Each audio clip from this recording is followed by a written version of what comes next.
My name is Alexander Dietz, and my partner, Mackenzie and I are presenting our app, From the Ground Up, for the Congressional App Challenge. Our app's purpose is to aid in the education of 3rd to 5th graders in learning food chains and ecosystems. The target audience of our application is primarily 5th grade students. Our app covers and explains the material in 5th grade Life Sciences Lesson 1, Ecosystems, Interactions, Energy, and Dynamics, found in the Common Core Standards for Education. Our team used Unity as our SDK, or software development kit, to create our app. With Unity, we were able to manipulate object-oriented programming while also using C# for any additional scripting elements and objects. Unity still runs on C. Object-oriented programming allows the programmer to change an object physically. Those changes are registered and written in the C syntax by the Unity engine.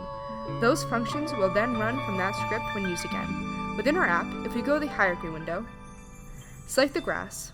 You can see within the inspector window, this object has many components working on it. All these components are working as the lines of code behind the view. When we delete this component, the code that supports it also gets deleted, which is why when the app is played, it doesn't work. We were also required to write C# code directly. This was used to make animation triggers. We want our player to appear to be moving when the arrow keys are pressed, so our script specifies within the if-else statement that when the key code right arrow is detected to mark the boolean as true. The perimeter is on our animation. This script triggers a change, so the transition can take place. For all animation within the app, we use the Animator tool. The Animator tool is a state machine, which means it allows for only one state at a time. A trigger or transition changes between the different states. In an animator, the different states are just different animations. So from standing still to walking right are 2 different states. Each animation is split into keyframes and then played together using the animation window.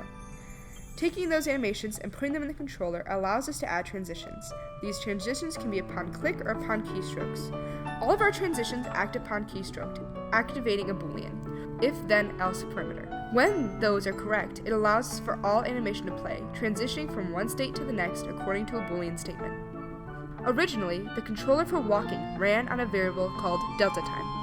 Delta time is the time the entire application runs on, and therefore, adjusting it only sped up the entire application, along with the walking. Using a transform position argument allowed for us within Unity to input a number that delta time would be multiplied by, allowing the player to move horizontally at a time faster than the application. Thank you for watching. This video was made by Alex Dietz and Mackenzie Spanner.